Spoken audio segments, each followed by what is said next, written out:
શાસ્ત્રોમાં લખ્યું છે કે એક તરફ આખી જિંદગીના પુણ્ય અને બીજી તરફ પરમા એકાદશીનું દાન।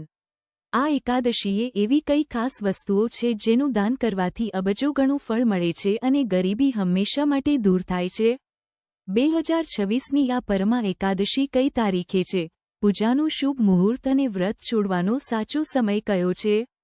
જો આ વ્રત કરવાની ઈચ્છા હોય તો આ વિડિયો અંત સુધી જરૂર જોજો। આજે આપણે વાત કરવાની છે ભગવાન પુરુષોત્તમના વાલા મહિનાની એટલે કે અધિક માસની।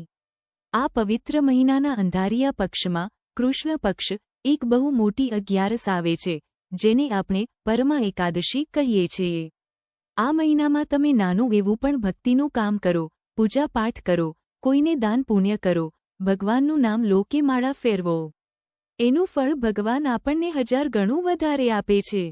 અને એમાંને જો આવા પવિત્ર મહિનામાં 11 આવી જાય તો સોનામાં સુગંધ ભળી જાય।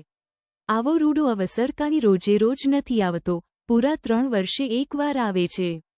તો ચાલો આજે આપણે આ વિડીયોમાં જાણીએ કે આ પરમા એકાદશી કઈ તારીખે છે, પૂજાના મુહૂર્ત કયા છે, વ્રત ક્યારે છોડવાનું પાળનું છે।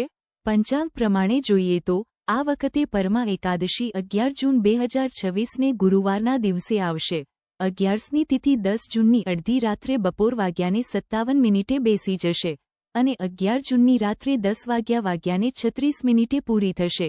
એટલે ઉદયા તિથિ પ્રમાણે આપણે બધાએ શુદ્ધ એકાદશીનું વ્રત 11 જૂન ગુરુવારે જ રાખવાનું છે। શાસ્ત્રોમાં લખ્યું છે કે એક તરફ આખી જિંદગીના પુણ્ય અને બીજી તરફ પરમા એકાદશીનું દાન। આ એકાદશીએ એવી કઈ ખાસ વસ્તુઓ છે જેનું દાન કરવાથી અબજો ગણું ફળ મળે છે અને ગરીબી હંમેશા માટે દૂર થાય છે। 2026ની આ પરમા એકાદશી કઈ તારીખે છે, પૂજાનું શુભ મુહૂર્ત અને વ્રત છોડવાનો સાચો સમય કયો છે? જો આ વ્રત કરવાની ઈચ્છા હોય તો આ વિડીયો અંત સુધી જરૂર જોજો। આજે આપણે વાત કરવાની છે ભગવાન પુરુષોત્તમના વાલા મહિનાની એટલે કે અધિક માસની। આ પવિત્ર મહિનાના અંધારિયા પક્ષમાં કૃષ્ણ પક્ષ એક બહુ મોટી 11 આવે છે, જેને આપણે પરમા એકાદશી કહીએ છીએ। આ મહિનામાં તમે નાનું એવું પણ ભક્તિનું કામ કરો, પૂજા પાઠ કરો, કોઈને દાન પુણ્ય કરો, ભગવાનનું નામ લો કે માળા ફેરવો, એનું ફળ ભગવાન આપણને 1000 ગણું વધારે આપે છે। અને એમાંને જો આવા પવિત્ર મહિનામાં 11 આવી જાય તો સોનામાં સુગંધ ભળી જાય। આવો રૂડો અવસર કાંઈ રોજે રોજ નથી આવતો, પૂરા 3 વર્ષે એકવાર આવે છે। તો ચાલો આજે આપણે આ વિડીયોમાં જાણીએ કે આ પરમા એકાદશી કઈ તારીખે છે, પૂજાના મુહૂર્ત કયા છે, વ્રત ક્યારે છોડવાનું પાળનું છે। પંચાંગ પ્રમાણે જોઈએ તો આ વખતે પરમા એકાદશી 11 જૂન 2026ને ગુરુવારના દિવસે આવશે। 11ની તિથિ 10 જૂનની અડધી રાત્રે બપોર વાગ્યાને 57 મિનિટે બેસી જશે અને 11 જૂનની રાત્રે 10 વાગ્યાને 36 મિનિટે પૂરી થશે। એટલે ઉદયા તિથિ પ્રમાણે આપણે બધાએ શુદ્ધ એકાદશીનું વ્રત 11 જૂન ગુરુવારે જ રાખવાનું છે। હવે વ્રત રાખ્યા પછી બીજા દિવસે પાળનું ક્યારે કરવું એ સમજી લો। 11ના વ્રત છોડવાનો સાચો સમય બીજા દિવસે એટલે કે 12 જૂન 2026 શુક્રવારે સવારે 5:22 મિનિટથી સવારના સવારે 10:05 વાગ્યા સુધીનો છે। આ સમયગાળામાં જ વ્રત ખોલી નાખવું। ગુરુવારે 11ના દિવસના બીજા શુભ મુહૂર્ત પણ નોંધી લો। સવારે પ્રભુ ભક્તિ માટેનો ઉત્તમ સમય બ્રહ્મ મુહૂર્ત સવારે 4:02 મિનિટથી સવારે 4:42 સુધીનો રહેશે। સૂર્યોદય સવારે 5:23 વાગે થશે અને સૂર્યાસ્ત સાંજે 7:19 વાગે થશે। સવારની પૂજા સેવા સવારે 4:02 મિનિટથી સવારે 5:23 વચ્ચે કરી લેવી બહુ સારી। સાંજે ભગવાન હરિની આરતી પૂજા માટેનો સરસ સમય સાંજે 7:19થી રાત્રે સવારે 8:19 સુધીનો રહેશે। સૌથી મોટી વાત, આ 11સે આખી રાત સર્વાર્થ સિદ્ધિ યોગ રહેવાનો છે। આવો મોકો મુકાય નહીં, પ્રભુ ભજન અચૂક કરજો। બપોરે લાભદાયી અભિજીત મુહૂર્ત સવારે 11:53થી બપોરે 12:50 સુધી રહેશે। સવારે 8:16 સુધી રેવતી નક્ષત્ર છે અને પછી અશ્વિની નક્ષત્ર બેસશે। રાહુકાળ, જેમાં શુભ કામ નથી થતા, બપોરે 2:05થી સવારે 3:50 સુધી રહેશે। હવે એક ખાસ વાત સાંભળો, 11ના બીજા જ દિવસે એટલે કે શુક્રવારે અધિક માસનું પ્રદોષ વ્રત પણ આવે છે। આ વખતનો પ્રદોષ શુક્ર પ્રદોષ છે. જેઠ વદ તેરસ ત્રયોદશી તિથિ 12 જૂને સાંજે 7:36 વાગે શરૂ થશે અને બીજા દિવસે 13 જૂને સાંજે 4 વાગે પૂરી થશે.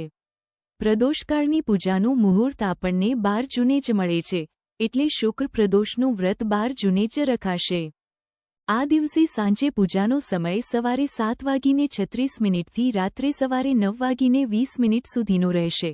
હવે જે ભક્તો 11 પણ કરે છે અને પ્રદોષનું વ્રત પણ રાખે છે, એમણે શું કરવું? તો ભાઈ, તમારે શુક્રવારે સવારે નક્કી કરેલા સમયમાં 11ના પારણા કરી લેવા.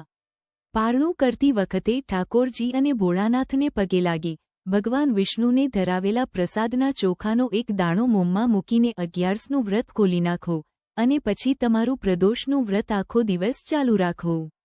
આ રીતે તમારા બંને વ્રત સચવાઈ જશે. આપણા શાસ્ત્રો પુરાણોમાં એક બહુ મોટી વાત કીધી છે કે ભઈ આખું વરસ ગમે એમ ગયું હોય, પણ જ્યારે પુરુષોત્તમ માસ એટલે કે આપણો પવિત્ર અધિક મહિનો આવે ને, ત્યારે કરેલા જપ, તપ, વ્રત અને દાનનું ફળ ભગવાન હજારો ગણું કરીને પાછું આપે છે. કહેવાય છે ને કે અધિક મહિનામાં ધરમ કરમ કરો તો સીધું વૈકુંઠનું ભાતું બંધાય અને એમાંને ભલભલા પાપ ધોઈ નાખે. એવી આ પવિત્ર મહિનાની પરમાં એકાદશી જ્યારે આવતી હોય ત્યારે તો એનું મહાત્મય આભને આંબી જાય. ઘણા ભગવત પ્રેમીઓ આ દિવસે નકોરડો ઉપવાસ રાખે, પ્રભુ ભક્તિમાં લીન થઈ જાય અને ઠાકોરજીની સેવા પૂજા કરે. પણ લક્ષ્મીનારાયણના સોગંદ એક એવી વાત છે જે બહુ ઓછા લોકોને ખબર હોય છે. આ પવિત્ર દિવસે ઘઉંનો આંટો, લોટ અને દાળનું દાન કરવાનું ભારે મહાત્મ્ય છે. હવે તમે વિચારશો કે અલી આ લોટ દાળ જ કેમ, સોના ચાંદી કેમ નહીં? તો સાંભળો ભાઈ, આપણા ગડા વડીલો કહી ગયા છે કે અન્ન એવો ઓડકાર અને અન્નદાન એ જ મહાદાન. દુનિયામાં ભૂખ્યા માણસના આંતરડા ઠારવા એનાથી મોટું કોઈ પુણ્ય નથી. જ્યારે કોઈ ગરીબ કે જરૂરિયાતમંદના ભાણામાં અન્ન જાય ને, ત્યારે એનું તો પેટ ભરાય જ છે, પણ એના કાળજામાંથી જે આશીર્વાદ અને દુઆ નીકળે ને, એ સીધી ભગવાનના દરબારમાં પહોંચે છે. લોટ આપણી કાયાને તાકાત આપે છે અને દાળ આપણને પોષણ આપે છે. એટલે આ બંનેનું દાન કરવું ને, એ કોઈને નવું જીવન આપવા બરાબર છે.